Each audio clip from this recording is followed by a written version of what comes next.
On the night of June 14th, 2024, my son's fiancée stood in front of 50 wedding guests and screamed, "You need to leave, Beverly.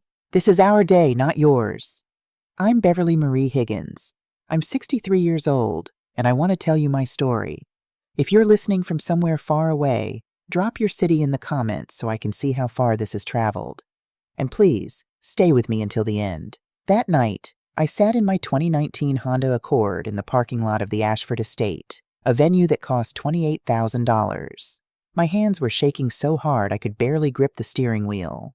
Through the tall windows, I could see the glow of chandeliers, hear the muffled sound of music starting up again, like nothing had happened.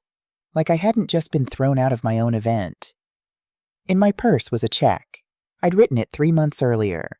$50,000, made out to Ashford Events and Catering. My signature, Beverly M. Higgins, in blue ink at the bottom. That check had covered everything. The venue, the flowers, the 7-piece band, the premium bar package, even the monogrammed napkins that said T&C in elegant gold script. Terrence and Cassandra, my son and the woman who had just humiliated me. I replayed the moment in my mind. Cassandra's face, flushed with champagne and anger, her manicured finger pointing at the door. "You're not welcome here. You've done enough damage. Leave." The worst part wasn't Cassandra. It was Terrence, my baby boy, my only child, standing 3 feet away with his eyes fixed on the marble floor.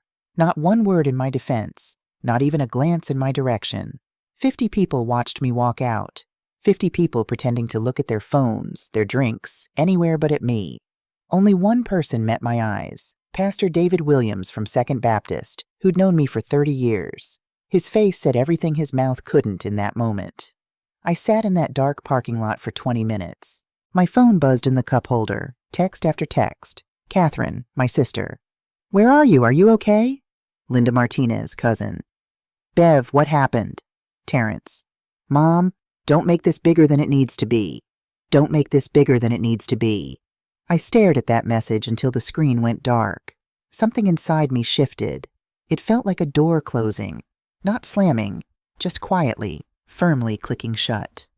I thought about my mother, Gloria Higgins, who'd raised me and Catherine alone after our father left.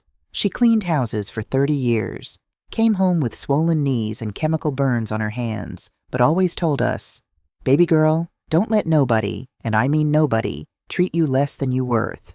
Not even your own." I opened my purse and pulled out my phone.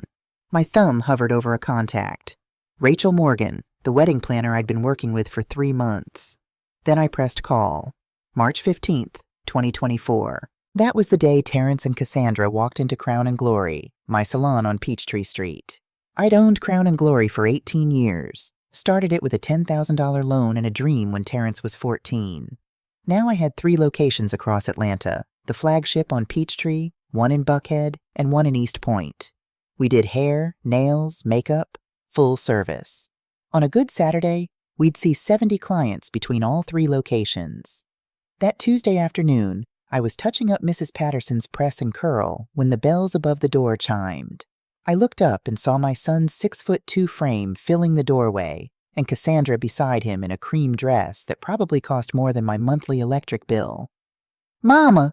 Terrence's face broke into that smile that had gotten him out of trouble since he was 5 years old. I set down my hot comb. "Baby, what are you doing here?" "We have news." He grabbed Cassandra's hand and pulled her forward. Cassandra Sullivan was 28 years old, blonde hair that fell in perfect waves, the kind of pretty that turned heads at the grocery store. She'd been dating my son for 2 years. She worked in marketing for some tech startup downtown, always dressed like she'd stepped out of a magazine. "Beverly," she said, giving me that smile that didn't quite reach her eyes. She'd never called me anything else. Not Ms. Higgins, not ma'am, definitely not mom. Just Beverly, like we were co-workers. Terrence held up Cassandra's left hand. A diamond caught the light. Had to be at least 2 carats. "We're engaged," Terrence announced. The salon erupted. My stylists, Keisha, Monica, and Jasmine, started squealing. Mrs. Patterson pulled Cassandra into a hug. I wiped my hands on my apron and hugged my son, breathing in his familiar cologne. "I'm so happy for you, baby," I whispered. When I hugged Cassandra, her body was stiff. "Welcome to the family," I said, meaning it. Thank you, Beverly. Her voice was polite, distant. Later, after the excitement died down and the clients left, the three of us sat in my office in the back. It was small, just a desk, 2 chairs, and filing cabinets, but it was mine. On the wall hung a photo of Terrence in his cap and gown from Georgia State, and another of my late husband, James, holding baby Terrence at the hospital. James had been gone 8 years. Heart attack at 54, dropped dead in our driveway before the ambulance could arrive. Some days it felt like yesterday. Other days it felt like a lifetime ago. So, I said, folding my hands on my desk, have you two set a date? June 15th, Cassandra said immediately, at the Ashford estate. I blinked. That's only 3 months away. I know it's fast, Terrence said, reaching for my hand. But we don't want to wait. And Mama, we were wondering if you might be able to help us out. With the costs. Something in his voice, that hesitation, made me look at him closer. My son was a software engineer at a good company, made $85,000 a year. Not rich, but comfortable. Cassandra made around $60,000. Together, they should have been able to save for a wedding. How much are we talking? I asked carefully. Cassandra pulled out her phone and started scrolling. Well, the Ashford estate is $28,000 for the venue and catering. Then there's the photographer. I found this amazing one, Sarah Chen. She's $11,000. The florist is about $8,000. The band is $7,000. My dress is... Wait, I held up my hand. How much total? Cassandra and Terrence exchanged a glance. About $75,000, Terrence said quietly. But Mama, we're going to pay you back. As soon as I get my promotion. $75,000? I repeated. Mrs. Patterson's press and curl was $45. I'd have to do 1,667 press and curls to make $75,000. Before taxes, before supplies, before paying my stylists. But when I looked at Terrence's face, my baby boy, my only child, I saw hope. I saw the same excitement he'd had at 6 years old on Christmas morning. Let me think about it, I said. I thought about it for exactly 2 days. On March 17th, I called Terrence. I'll do it. Mama, are you sure? I'm sure, but not $75,000, $50,000. That's what I can do. There was a pause, then Cassandra's voice in the background. 50? But Beverly, we need... 50,000 is what I have, I said firmly. You two will need to scale back or cover the difference yourselves. Another pause. Then Terrence. Okay, Mama. Thank you. We'll make it work. The next morning, Cassandra called me. Beverly, I've been looking at the numbers. If we cut the dress budget and do silk flowers instead of fresh, we can make 50 work. Can you wire the deposit to Ashford Estate? They need $15,000 by Friday. Just like that. No thank you. No, we really appreciate this. Just logistics. I wired the money on Thursday. $15,000 from my business account to Ashford Estate, account number 4472-8839-2210. I saved the receipt. Over the next 6 weeks, I learned exactly what $50,000 bought. Ashford Estate venue, $28,000. Catering, premium menu, 150 guests. Included in venue photography, Sarah Chen Studios. $11,000 floral arrangements. $7,200 band. 7-piece 4 hours. $6,800. Invitations and programs, $2,100. Wedding cake, 4 tiers, $1,900. Remaining miscellaneous, $3,000. Every invoice came to me. Every contract had my name, Beverly M. Higgins, my email, my credit card as backup, my phone number for vendor calls. Cassandra made the decisions. I made the payments. Meanwhile, I worked. Crown and Glory stayed open 6 days a week. I was there from 9 a.m. to 7 p.m. on weekdays, 9 to 5 on Saturdays. My feet ached. My lower back screamed by the end of the day. But every client who walked through that door was another $20, $50, $100 toward my son's wedding. My sister Catherine came by the salon one evening in late April. She was 58, taught 5th grade at King Elementary, and had known me long enough to read my face like a book. You look tired, Bev, she said, settling into the chair at my station. I'm fine. I sectioned her hair, started applying relaxer. How much did you give them for this wedding? Catherine, how much? $50,000. Her eyes met mine in the mirror. $50,000? Beverly, it's my son's wedding. It's one time. I want him to have what James and I never had. James and I had gotten married at the courthouse. 23 years old, $37 for the license, and a barbecue afterward at his mother's house. It was perfect because it was ours. But I'd always wondered what it would have been like to have something bigger, something beautiful. That girl, Catherine said carefully, she treating you right? I thought about the last wedding planning meeting.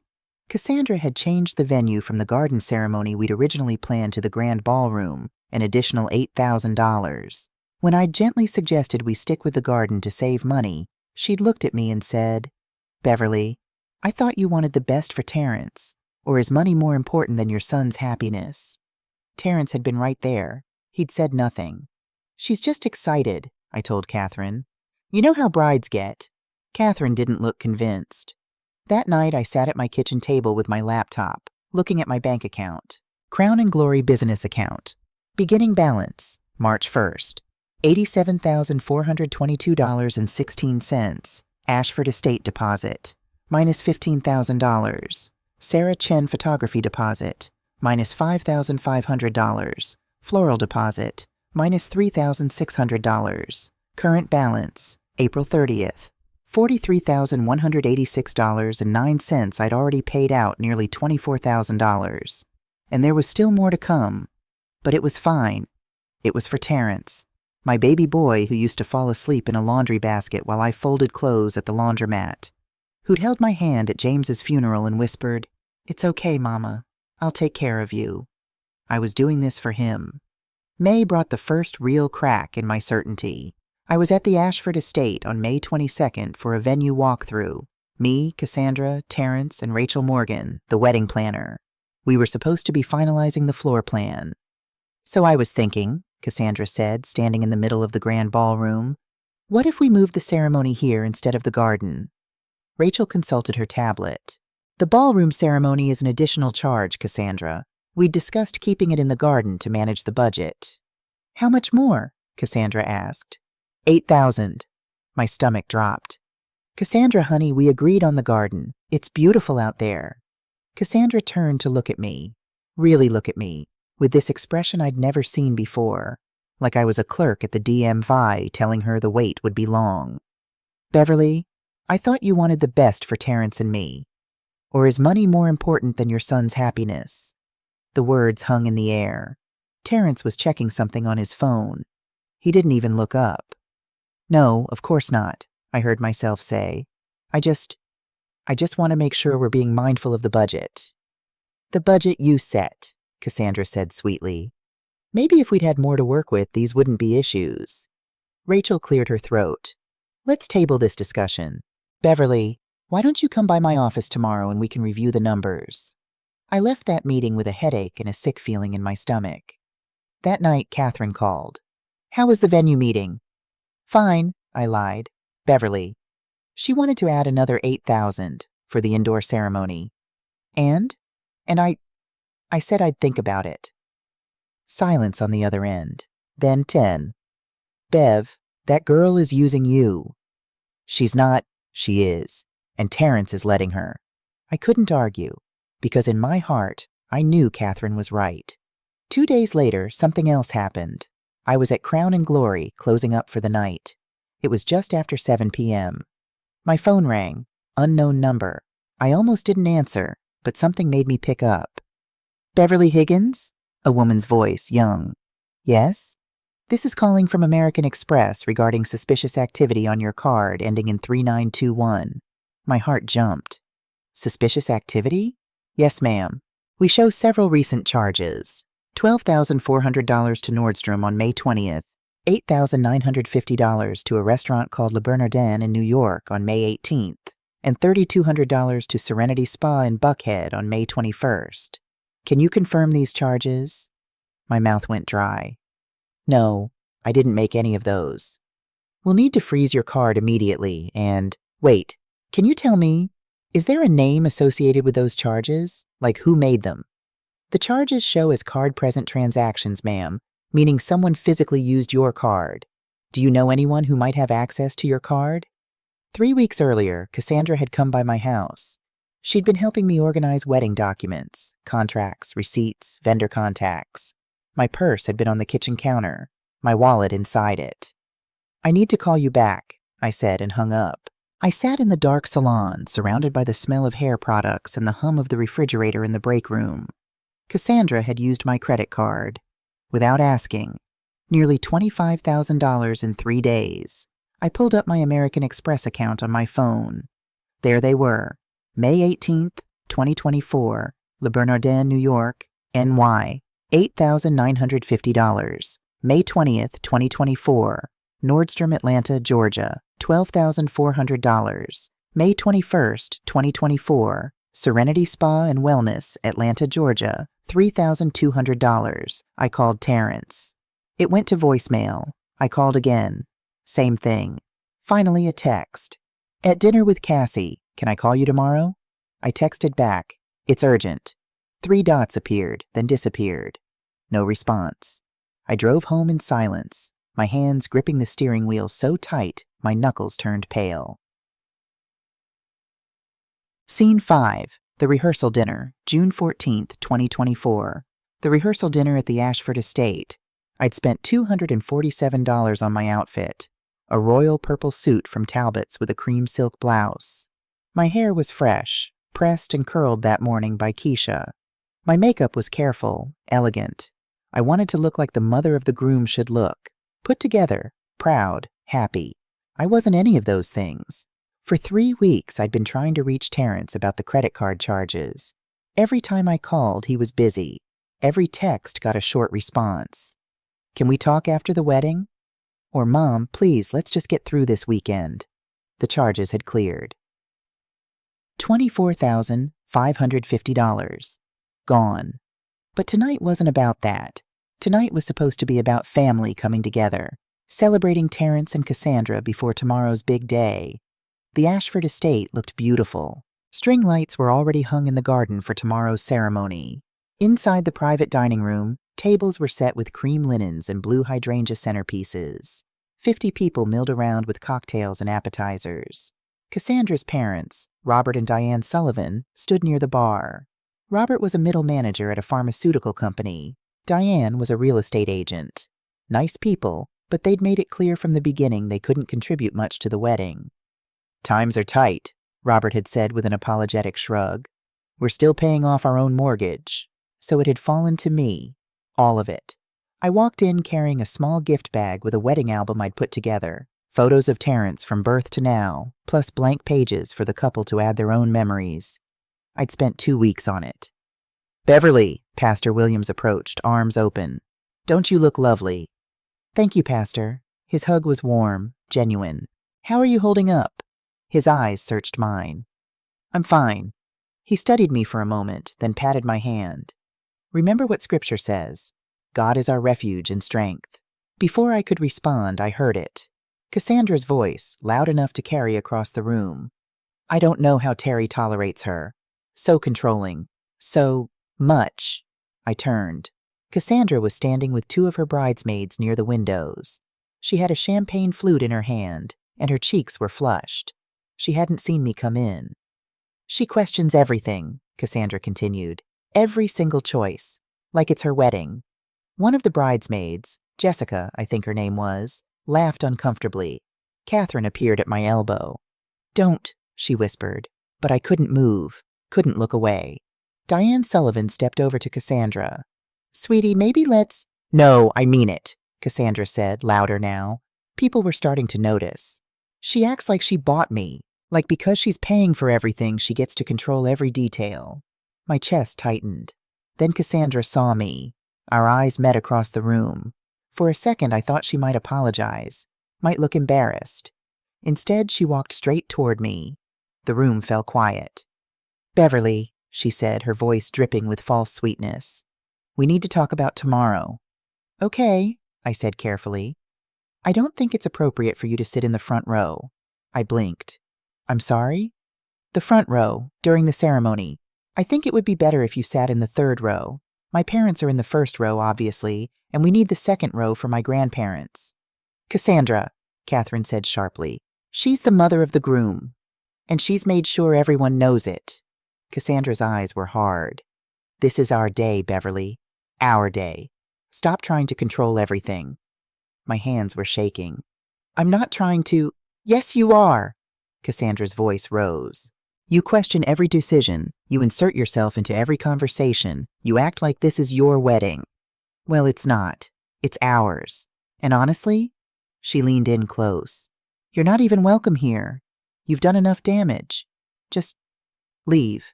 The room was silent. 50 people staring. I looked for Terrence. He was standing 10 feet away, his face pale, his eyes on the floor. Terry, I said quietly. Baby, he didn't look up. I felt something break inside my chest, clean and final. I looked around the room. No one met my eyes. Not Robert Sullivan, not the bridesmaids, not a single one of Terrence's friends from college.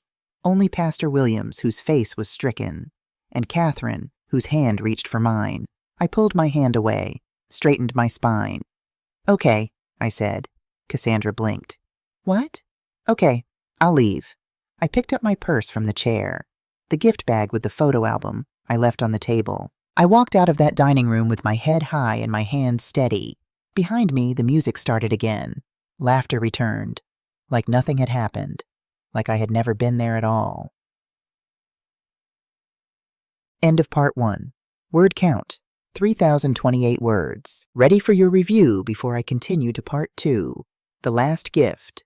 Part 2, Scene 6. The decision. I sat in my Honda Accord for 17 minutes. The parking lot was dark except for the glow from the venue windows. Inside, I could hear music. Something upbeat, celebratory. They'd moved on. Of course they had. My phone lit up in the cup holder. Text messages coming in rapid succession. Catherine, where are you? I'm coming to find you. Pastor Williams. Sister Beverly, please call me. Linda Martinez, my cousin. Bev, what just happened? Are you okay? Terrence. Mom, can we please not do this tonight? Not do this tonight. I stared at that message until my vision blurred. Not one person had asked what Cassandra had done to me. Not one person had defended me. They all just wanted me to be quiet, to not make waves, to swallow the humiliation and come back inside like a good little woman who knew her place. I thought about my mother. Gloria Higgins had worked herself into an early grave, died at 61 from complications of diabetes and exhaustion. Before she passed, she'd held my hand in that hospital bed and said, Baby girl, I'm sorry I couldn't leave you much, but I'm leaving you this. Don't ever let nobody make you small. You hear me? Not even the ones you love. I'd nodded. I'd promised. But here I was, $50,000 lighter and thrown out like trash. My hands had stopped shaking. Something cold and clear settled over me. I opened my phone and scrolled to Rachel Morgan, the wedding planner. My thumb hovered over her contact. It was 9:47 p.m. on a Friday night. I pressed call. She answered on the third ring. Beverly, is everything all right? Rachel, I need to cancel the wedding. Silence. I'm sorry, What? Cancel it. Everything. The venue, the caterer, the photographer, the flowers, the band. All of it. Beverly, her voice was careful, professional. This is very last minute. The wedding is tomorrow. Are you certain? Every contract is in my name, correct? Yes, but then I'm exercising my right to cancel. Effective immediately. Another pause. I could hear her breathing. The Ashford estate has a cancellation policy. You'll lose the deposit, $15,000. And the vendors? Beverly, most of them have already prepared. The florist has arranged the bouquets. The photographer blocked her schedule. You're looking at substantial losses. I understand. Can I ask, what happened? I looked at the venue through my windshield, the windows glowing warm and golden. I wasn't welcome at my son's wedding, I said quietly. So my money isn't welcome either. Rachel was silent for a long moment. Then, give me 20 minutes. I'll start making calls. Scene 7, the night after I didn't go home right away. Instead, I drove to the 24-hour Waffle House on Piedmont Avenue and ordered coffee. Black, no sugar. I sat in a corner booth with my phone and my purse and the weight of what I'd just done. At 10:15 p.m., Rachel called back. I've reached the Ashford estate manager. They're not happy, but they're processing the cancellation. The $15,000 deposit is forfeited, but you won't owe additional fees. Okay. The photographer, Sarah Chen, I explained the situation. She's agreed to cancel, but she's keeping the $5,500 deposit. She'd already turned down other bookings. I understand. The florist is more complicated. They've already purchased and arranged everything. The contract stipulates that cancellations within 48 hours forfeit the entire payment, $7,200. I closed my eyes. Fine. Beverly, that's $26,700 you're losing. Are you absolutely sure? I'm sure. Rachel continued down the list. The band would keep their deposit, $3,400. The cake designer, $950. The invitation company, the full $2,100 since everything was already printed. By the time she finished, I'd forfeited $34,150. $34,000 gone, just like that. But you know what? I felt lighter than I had in months. There's one more thing, Rachel said. The venue for tomorrow. They've already had 3 inquiries about the date. A couple whose original venue flooded. They're desperate. The Ashford estate wants to know if you'll sign a release so they can rebook. Tell them yes, I said. I hope the couple has a beautiful wedding.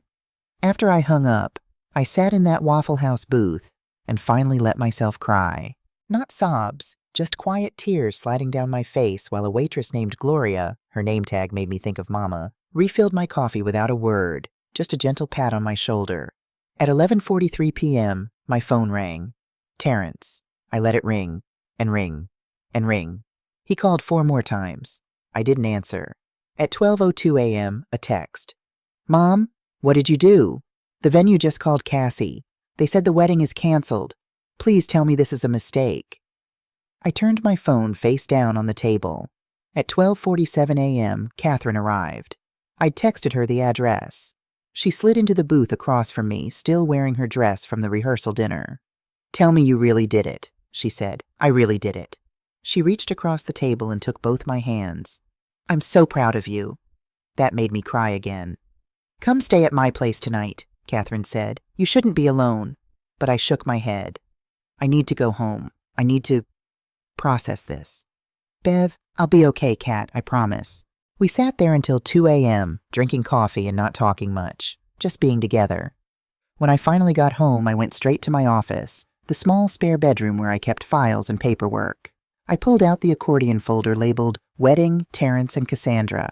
Inside were copies of every contract, every receipt, every invoice. Ashford Estate Agreement, signed February 3rd, 2024, $28,000. Sarah Chen Photography Contract, signed February 10th, 2024, $11,000. Abundant Blooms Floral Design, signed February 15th, 2024, $7,200. Classic Sounds Band Contract, signed February 20th, 2024, $6,800. Sweet Memories Cake Design, signed March 1st, 2024, $1,900. Elegant Invitations Plus, signed March 5th, 2024, $2,100. Every single one had my name, my signature, my credit card, my email address. I spread them across my desk and took photos with my phone. Every page, every signature line, every payment confirmation. Then I pulled up my American Express statement again. Those 3 charges from May 18th, 2024, Le Bernardin, New York, NY. $8,950, May 20th, 2024, Nordstrom, Atlanta, GA. $12,400, May 21st, 2024, Serenity Spa and Wellness, Atlanta, Georgia, $3,200. Total, $24,550. I'd been so focused on the wedding I hadn't followed up with the credit card company. But now, sitting in my quiet house at 3 in the morning, I logged into my account and pulled every statement from the past 4 months. And that's when I found them. More charges I hadn't made. April 3rd, 2024, Tiffany & Company, Atlanta, Georgia, $4,750. April 17th, 2024, Delta Airlines, 2 first-class tickets to New York City, $3,200. April 18th, 2024, The Plaza Hotel, New York, NY, $2,400. May 2nd, 2024. Louis Vuitton, Buckhead, GA, $6,800. I sat back in my chair, my heart pounding. Cassandra hadn't just used my card 3 times. She'd been using it for months. The total wasn't $24,000. It was $41,700. Scene 8. The confrontation Saturday morning. June 15th, 2024. The day that should have been my son's wedding. I woke up at 6 a.m., made coffee, and sat at my kitchen table waiting. Terrence showed up at 7:23 a.m. I heard his car pull into my driveway, heard his footsteps on the porch, heard him use his key to let himself in. He still had a key. I'd given it to him when he was 16 and never asked for it back. "Mom?" His voice echoed through the house. In the kitchen, he appeared in the doorway. He looked terrible.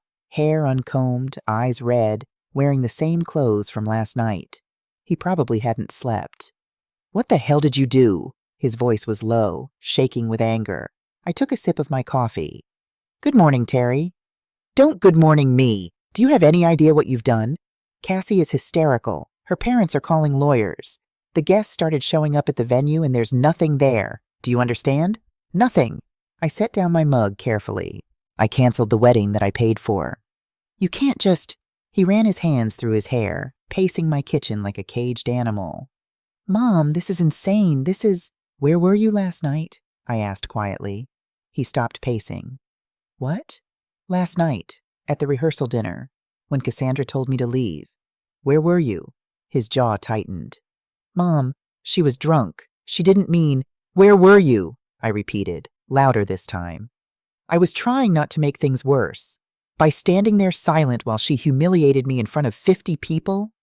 She was upset. You've been controlling this entire wedding from day one, questioning every decision, making her feel like, "I paid for it, Terrence. Every single dollar. $50,000, and she threw me out like I was nothing." "So you destroyed our wedding out of spite?" The word hit me like a slap. Spite. I stood up slowly. "Come with me." "Mom, come with me." I led him to my office. The contracts were still spread across my desk, alongside my laptop showing the credit card statement. "Look at this," I said, pointing to the screen. "Do you see these charges?" Terrence squinted at the laptop. "What am I looking at?" "Charges to my credit card that I didn't make.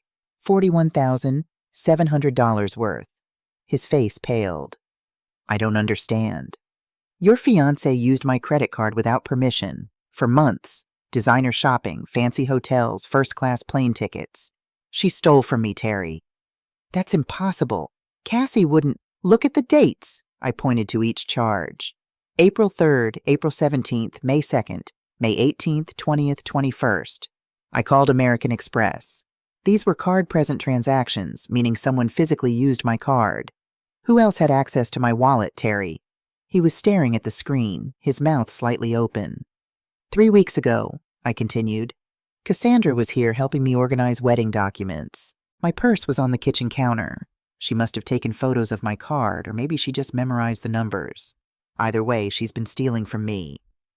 There has to be an explanation. "There is!" I snapped. "She's a thief, and you're so blinded by her that you can't see it." Terrence's face hardened. "You're making this up. You're trying to sabotage my relationship because you can't stand to lose control over me." "Terry, no. This is what you do, Mom. This is what you've always done. You smother. You control. You make everything about you." His words landed like punches. "You want to know why I didn't defend you last night?" he continued, his voice rising. "Because you've always been like this. Overbearing. Suffocating. It's probably why Dad—" He stopped, but I knew what he was about to say. "Why Dad what?" I asked quietly. "Say it, Terry. It's probably why Dad what?" He looked away. "Nothing." "No, say it. You think it's why your father left? Why he cheated? Why he—" I stopped myself, but the word hung in the air between us. Terrence's eyes narrowed. "What?" My hands were shaking. I sat down in my desk chair because my legs wouldn't hold me anymore. "Your father didn't just cheat, Terry. He hit me." The room went silent. "What?" Terrence whispered. "For years, from when you were 3 until you were 7. He'd come home drunk, angry about work or money or something I'd done wrong, And I couldn't finish the sentence. Terrence sank into the other chair. I don't remember that. I made sure you wouldn't. I'd send you to your room or to Catherine's house. I'd cover the bruises. I'd lie to the doctor when he asked about the black eye or the cracked rib. Mom, I stood up and went to my filing cabinet. From the very back, behind tax returns and insurance documents, I pulled out a sealed envelope. I'd kept it for 15 years, hidden away where Terrence would never find it. Your father wrote this 2 weeks before he died, I said, handing it to him. Read it.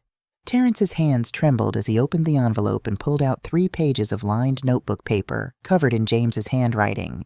I watched him read, watched his face go from confusion to shock to horror. The letter was James's confession, his apology, his admission that he'd physically abused me for years, that the heart attack had been God's judgment on him, that he hoped Terrence would grow up to be a better man than he'd been. He wrote, "Tell Terry I'm sorry I was such a coward. Sorry I hurt the only woman who ever truly loved me. Make sure he treats women better than I did. Make sure he stands up for them. Especially his mother." When Terrence finished reading, he set the pages down carefully on the desk. His face was white. "Why didn't you tell me?" His voice cracked. "Because you were 14 years old and your father had just died. I wanted you to remember the good parts of him. The father who taught you to ride a bike and took you fishing. Not the monster who—" My voice broke. Terrence stood up abruptly. The chair scraped against the floor. "I need to go," he said. "Terry, I have to go." He walked out of my office, down the hall, out the front door. I heard his car start, heard him drive away. I sat alone in my office, surrounded by wedding contracts and credit card statements, and my dead husband's confession, and I wondered if I'd just lost my son forever. Scene 9, The Discovery, Twist 2, Sunday morning, June 16th. I hadn't heard from Terrence since he'd left yesterday. No calls, no texts, nothing. I went to Crown and Glory even though we were closed on Sundays. I needed to be somewhere that felt like mine, where I had control over something. I was in my office, organizing the mess of papers from Friday night, when I decided to check my email. There were 47 unread messages. Most were from vendors confirming cancellations or demanding payment. I started going through them one by one, moving them into folders, when I noticed one with a strange subject line. FWD, Maldives Booking Confirmation, Final Payment Process. The sender, Travelux Vacations, sent to my email address on May 28th at 11:43 p.m. I didn't remember booking anything in the Maldives. I opened the email. Dear Ms. Beverly Higgins, thank you for your payment of $26,000 for your 14-night stay at the Azure Pearl Resort, Maldives. Your reservation for 2 guests, Terrence Meyer and Cassandra Sullivan, is confirmed for June 16th to 30th, 2024. Package includes overwater villa with private infinity pool, butler service, unlimited premium dining, private yacht excursion, couples spa treatments, champagne, welcome package. Charge has been applied to American Express, ending in 3921. My vision blurred. $26,000. A honeymoon. Charged to my card without my knowledge or consent. But that wasn't all. As I scrolled down, I saw it was a forwarded email. Someone had sent this confirmation to another address, cassandra.sullivan.personal@gmail.com. And below that, there was a reply. From Cassandra to someone named brad.morrison.82@gmail.com, dated May 29th, 2024, 1:47 a.m. Brad, the old lady's credit card came through. $26,000 for the Maldives. Can you believe it? We'll have 2 weeks in paradise on her dime. Just need to get through this stupid wedding first, then we're set. Its trust fund unlocks the day we get married, $200,000. We wait a year like you said, then file for divorce. I'll cite irreconcilable differences. We split the trust fund, and I'm done playing house with Mama's boy. The wedding money is just a bonus at this point. Think I've pulled close to $90,000 total from her cards. She's too dumb to notice. Love you. Can't wait to be done with this charade. See, I read it 3 times. Then I read it again. My hands were shaking so hard I could barely hold my phone. There was more. I scrolled up the email chain. More messages between Cassandra and Brad, going back months. March 3rd, 2024. Cassandra to Brad. Met with Beverly today. She's offering to pay for the wedding.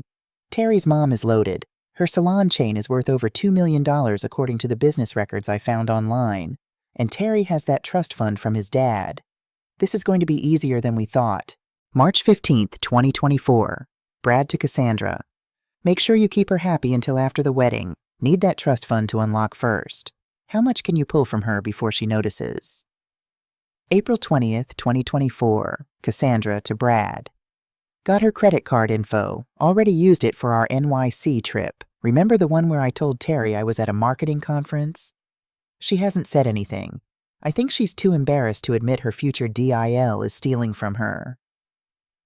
I sat in my office chair, the phone screen glowing in my hand, and felt something cold and final settle in my chest. This wasn't just about a bridezilla having a tantrum. This wasn't about wedding stress or controlling behavior. This was a con, a calculated, long-term con. Cassandra had never loved my son.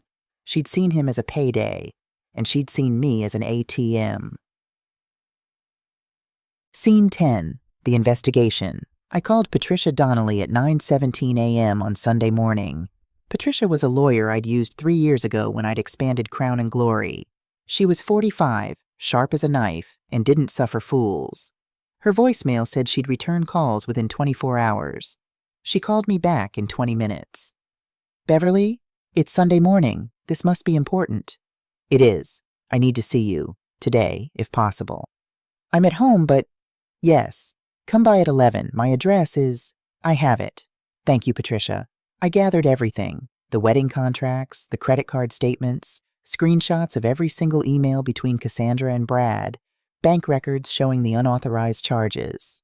Patricia lived in a beautiful townhouse in Virginia Highland. She answered the door in jeans and a Georgia Tech sweatshirt, reading glasses perched on her head. Come in. Coffee? Please. We sat at her dining room table, and I laid it all out. The wedding, the humiliation, the cancellation, the charges, the emails. Patricia read through everything in silence, making notes on a legal pad. When she finished the last email, she looked up at me. Beverly, this is fraud, identity theft. We're talking about felony charges here. I know. The unauthorized use of your credit card, that's theft by deception under Georgia law. The total amount? She calculated on her phone. $41,700 from the credit cards, plus the $26,000 for the honeymoon. $67,700. That's felony theft. What are my options? Patricia leaned back in her chair. Option 1, we file a police report immediately. Cassandra gets arrested, prosecuted. She could face 5 to 10 years in prison and mandatory restitution. My stomach churned at the thought. Option 2, Patricia continued. We handle this civilly.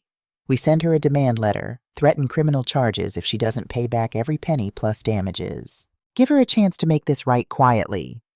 And option 3? Option 3, Patricia folded her hands. You give this information to Terrence. Let him decide. But Beverly, I have to tell you, that's the riskiest option. Because if he's as blind to her as you say, he might not believe you. He might think you're trying to sabotage his relationship. He already thinks that, I said quietly. Patricia looked at me for a long moment. What do you want, Beverly? Not what's best for Terrence or Cassandra or anyone else. What do you want? I thought about that. Really thought about it. I want my son to see the truth, I said. I want him to understand that I'm not the villain here. I want My voice broke. I want him to choose me. Just once. Patricia reached across the table and squeezed my hand. Then let's give him that choice. Scene 11. The silence. I sent the email to Terrence at 4:37 p.m. on Sunday, June 16th. Subject. The truth about Cassandra. I attached everything. PDFs of the credit card statements with the unauthorized charges highlighted. Screenshots of every email between Cassandra and Brad. The booking confirmation for the Maldives honeymoon. The wedding contracts showing my name on every single one. And I wrote this. Terry, I know you think I'm trying to control you. I know you think I'm jealous of Cassandra, that I'm trying to sabotage your happiness. I'm attaching proof that Cassandra has been stealing from me for months.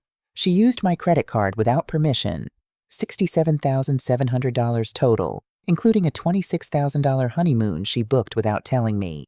But that's not the worst part. The emails between her and someone named Brad Morrison show that this entire relationship has been a con. She planned to marry you to access your father's trust fund, then divorce you after a year and split the money with Brad. You asked me yesterday why I didn't tell you about your father. I kept that secret to protect you. I'm showing you this to protect you. I've contacted my attorney. She says this is felony fraud and I have grounds to press charges. But I'm not going to. Not yet. Because despite everything, you're still my son, and I love you more than my own life. I'm giving you these documents so you can make an informed decision about your future. What you do with this information is up to you. If you choose to stay with Cassandra, I'll respect your decision. But I won't fund it, and I won't stand by while she destroys you. If you choose to leave her, I'll help you through it. No judgment, no I told you so. The choice is yours, baby, but make it with your eyes open. I love you, Mama. I hit send before I could second-guess myself. Then I waited. Monday passed. No response. Tuesday. Nothing. Wednesday morning at 2:14 a.m., my phone buzzed. A text from Terrence. I showed Cassie the emails. She cried and said Brad was her ex who's been obsessed with her for years. She says he hacked her email and made up those messages to destroy her life. She showed me texts where she blocked him months ago. My heart sank. She says you're trying to destroy our relationship because you can't stand to lose control over me. I believe her. Don't contact me again. I sat in my dark bedroom, reading that message over and over, and I understood. Terrence had made his choice. End of Part 2. Word count, 4,127 words. Note, Part 2 ran longer than the requested 3,000 words because the investigation and twist sections needed proper development to maintain tension and authenticity. I can trim it down if needed, or we can proceed to Part 3.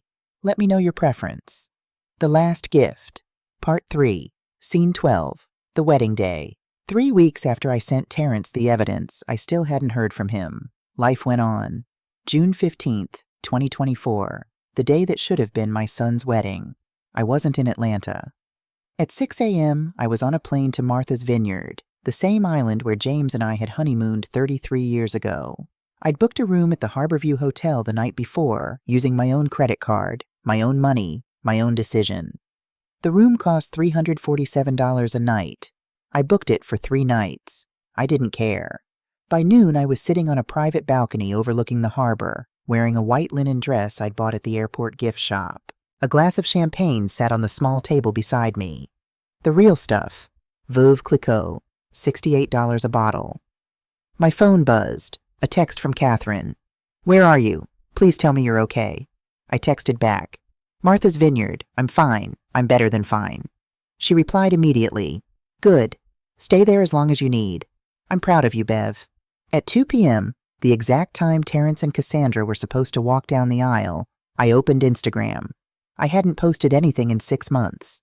But today, I took a photo. My feet propped up on the balcony railing, the harbor sparkling behind them, my champagne glass catching the sunlight. Caption, choosing myself today. I posted it without a second thought. Within an hour, the comments started. Pastor Williams.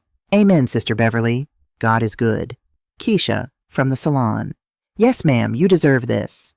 Linda Martinez. About time. Enjoy every second. And then, mixed in with the supportive comments, I saw others. Someone named Jennifer Walters. Context? Reply from someone else. Her son's wedding was today. She paid for everything and they kicked her out. Another reply. What? That's awful. I didn't respond to any of it. I just turned off my phone, poured another glass of champagne, and watched the sailboats in the harbor. For the first time in months, maybe years, I felt light. Scene 13. The Aftermath. I came back to Atlanta on Monday, June 17th. Crown and Glory had been managed by Keisha while I was gone. When I walked in at 9 a.m., the salon went quiet. Then Keisha started clapping. One by one, every stylist, every client joined in. A standing ovation in my own salon. Girl, Keisha said, coming to hug me, You are my hero. Do you know how many women wish they had your strength? I smiled, but it felt fragile. I couldn't stay, you know? I know, and you shouldn't have had to. Over the next 2 weeks, I learned exactly what had happened on June 15th. According to Catherine, who'd stayed at the venue to watch, guests had started arriving at 1:30 p.m., the parking lot filled with cars, people in suits and dresses carrying wrapped gifts, expecting a wedding. But there was no ceremony set up in the garden. No flowers, no chairs, no white runner. Inside, the reception hall was empty. No band, no tables, no cake. No. Cassandra and Terrence had showed up in their wedding attire. Her in a $12,000 Vera Wang gown, him in a Tom Ford tuxedo. They'd stood in the empty ballroom, surrounded by confused guests, while Robert Sullivan frantically called vendors trying to understand what happened. It was brutal, Catherine told me over coffee at my kitchen table. Cassandra was screaming. Terrence looked like a ghost. Half the guests left within 20 minutes. Did anyone try to defend me? I asked. Catherine hesitated. Pastor Williams told anyone who would listen that you'd been treated shamefully. But most people didn't know what to think. I nodded. That's what I'd expected. But then Catherine pulled out her phone. However, there's this. She showed me a TikTok video. Someone had filmed the empty venue and posted it with the caption, POV, you showed up to a wedding where the groom's mom paid for everything but the bride kicked her out the night before. This is what happened. The video had 2.3 million views. The comments were brutal. Play stupid games, win stupid prizes. The audacity to disrespect the person funding your fantasy. Mom said bet and walked away. Legend. This is what happens when you bite the hand that feeds you. I stared at the screen, watching the video loop, the empty ballroom, the confused guests, the caption. You're going viral, Bev, Catherine said softly. I didn't want this, I whispered. I know, but maybe the world needed to see it.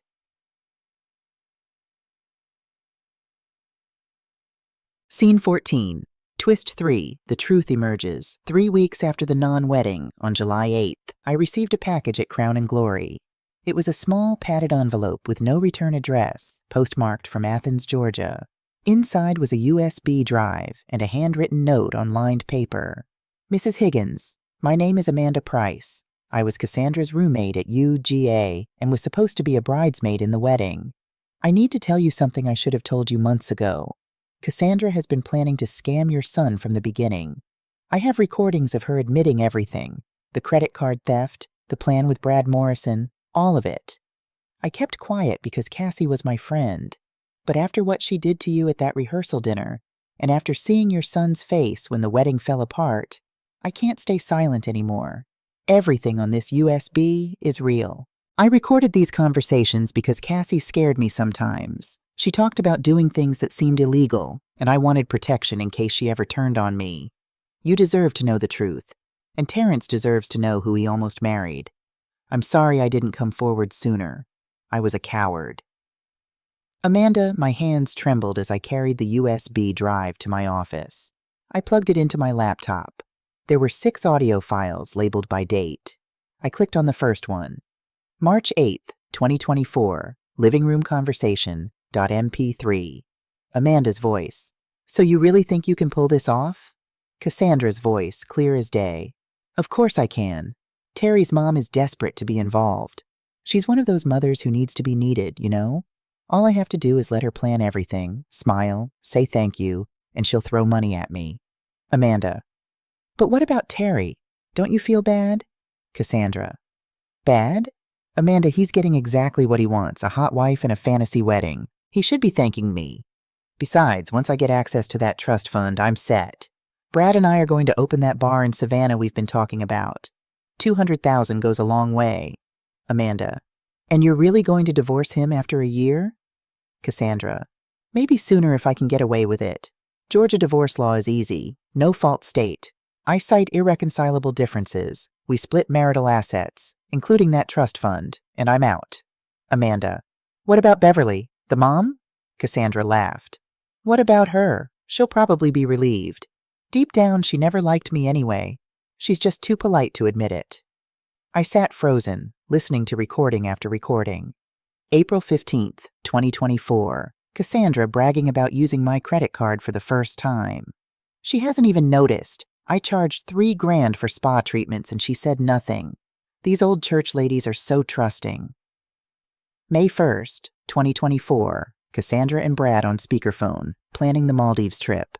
$26,000 on her card. By the time she figures it out, we'll be married and there's nothing she can do. May 20th, 2024. Cassandra telling Amanda about the rehearsal dinner plan. I'm going to make it clear she's not welcome. I need her money, not her presence. Once we're married, I'll cut her off completely. Terry won't fight me. He never does. By the time I finished listening, it was past midnight. I sat in my dark office, tears streaming down my face. Not tears of sadness, tears of vindication. I'd been right, about everything. But here's what I didn't do. I didn't immediately send the recordings to Terrence, because Patricia's words echoed in my mind. Sometimes the best gift you can give someone is letting them learn on their own. Terrence had chosen not to believe me. He'd chosen Cassandra's lies over my truth. Now I would wait. And when he finally saw Cassandra for who she really was, and he would eventually, these recordings would be here. I copied the files to my computer, to the cloud, and to 2 separate USB drives that I locked in my safe at home. Then I texted Amanda. Thank you. You're braver than you know. Scene 15. The Unraveling, August 2024. I didn't hear from Terrence for 6 weeks after I sent him the evidence. But I heard about him. Catherine had mutual friends. Pastor Williams saw him at the grocery store. The Atlanta black hair community, which was basically one big family, kept me updated whether I wanted them to or not. What I learned, Terrence and Cassandra had gotten married anyway, not at the Ashford estate, but at the courthouse on June 20th. Cassandra's parents had scraped together $5,000 for a small reception at their house. They'd moved into Cassandra's apartment in Midtown. Terrence's trust fund had unlocked on his wedding day, $200,000, just like James's will had specified. And then, slowly, things started to fall apart. On August 3rd, Catherine forwarded me a screenshot of Cassandra's Instagram story. It was a photo of a bank statement, blurred, but you could still make out the header. Joint account, T. Meyer and C. Sullivan Meyer. The caption, when your husband won't let you access our money, #marriage problems, #financial abuse. Catherine's message, she's really going there, public manipulation. 2 weeks later, Terrence texted me for the first time since June. Mom, Cassie wants to use some of the trust fund to invest in her friend's business. She says it's a great opportunity. What do you think? I stared at that text for 10 minutes. Every instinct screamed to warn him, to tell him it was Brad, that it was the con coming to fruition, that he needed to run. But I remembered what I'd decided. He needed to learn this on his own. I texted back, you're a grown man, Terry. You need to decide what you deserve. 3 days later, Mom, Cassie keeps talking about this guy Brad, says they're just friends and I'm being paranoid. Am I crazy? My response, trust your instincts. 1 week later, she got angry when I said no to the business investment. She screamed at me for an hour about how I'm just like your controlling mother. I don't know what to do. This time I didn't respond. Scene 16, The Breaking Point, Climax, October 22nd, 2024. 4 months and 7 days after the non-wedding. I was at Crown and Glory, closing up for the night. It was just after 7 p.m. The last client had left, Keisha was counting the register, and I was sweeping hair off the floor. The bells above the door chimed. I looked up and saw my son. Terrence had lost weight. His face was gaunt, shadows under his eyes. He wore a wrinkled button-down shirt and jeans. He looked like he hadn't slept in days. Terry? I set down the broom. He stood in the doorway, not moving. Baby, what's wrong? His mouth opened, closed, then, she's leaving me. I felt my heart crack. Oh, honey. She got into the trust fund, transferred $98,000 to a joint account with someone named Brad Morrison, filed for divorce this morning. Her lawyer served me papers at work. Keisha quietly slipped into the back room, giving us privacy. Terrence took 3 steps into the salon and collapsed into one of the waiting chairs. He put his face in his hands. You were right. he said, his voice breaking. About everything. The credit cards, the plan, all of it. I didn't want to see it. I thought if I just loved her enough, she'd love me back. I walked over slowly and sat in the chair beside him. She never loved me, he continued. She told me yesterday. Said I was a means to an end. Said she stayed with me because I was easy to control. He looked up at me, tears streaming down his face. She said I was weak, just like, his voice broke, just like you always made me. Terry, I'm sorry, Mama. The words came out in a sob. I'm so sorry. You tried to protect me and I called you controlling. You gave me everything and I threw it back in your face. You were humiliated because of me and I did nothing. He couldn't finish. I reached over and took his hand. For the first time in months, he didn't pull away. Baby, listen to me. You're not weak. You're human. She manipulated you. That's what con artists do. I should have believed you. When you showed me those emails, I should have. You believed the person you loved. That's not weakness. That's hope.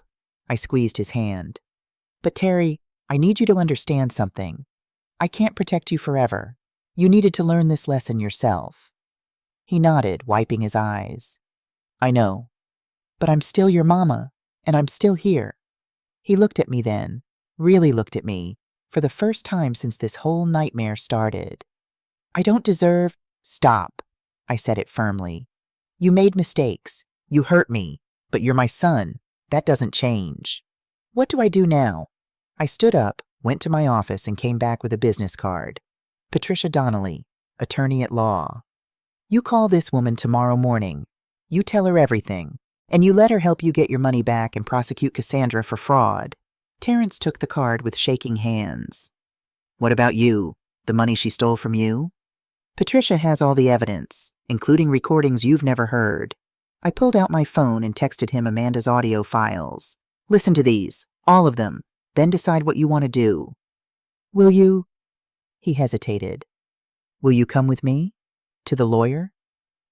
I looked at my son, my baby boy who wasn't a baby anymore, who'd had to learn the hardest way that love doesn't mean losing yourself. No, I said gently. This is your fight, Terry. You need to do this yourself, but I'll be here when you need me.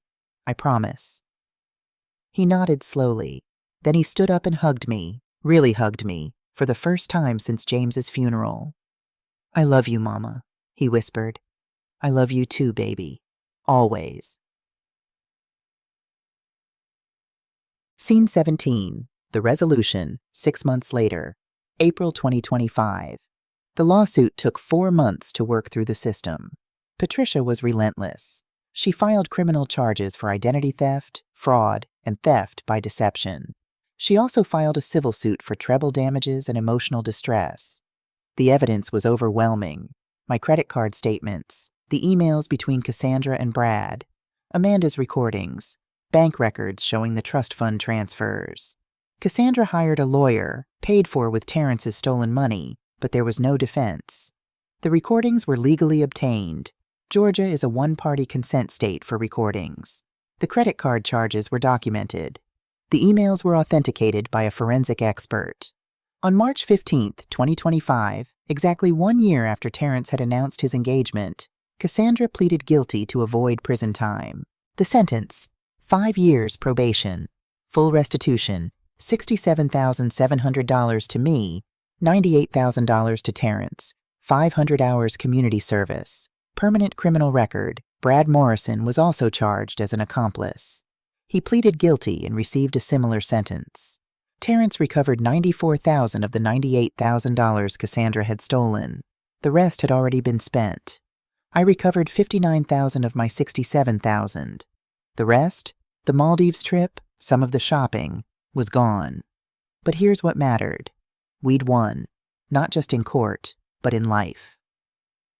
Scene 18. The Gift. 1 year later, June 2025. Crown and Glory was busier than ever. The viral TikTok video had brought in new clients, women who respected what I'd done, who saw themselves in my story. I'd opened a 4th location in Decatur. Business was good. On a Tuesday afternoon, I was doing a silk press for a young bride named India. 26 years old, glowing with excitement, talking nonstop about her upcoming wedding. "Do you have any advice?" she asked, watching me in the mirror. "For someone about to get married?" I paused, the flat iron hovering over her hair. I thought about James, about Terrence, about Cassandra, about everything I'd learned in 64 years of living. "Yeah," I said slowly. "Love fiercely, but never lose yourself in it. Set boundaries, even with the people you love most.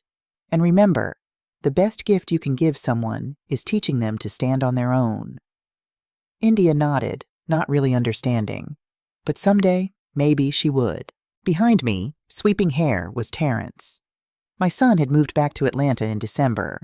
He'd left his software job and asked if he could work at Crown & Glory. Really work, not just show up. He wanted to learn the business, wanted to earn his place. I'd said yes. Now he managed the Decatur location. He worked 6 days a week, learned bookkeeping, handled difficult clients, did the unglamorous work of running a small business. He was dating again, a woman named Nicole, a teacher at Catherine's school.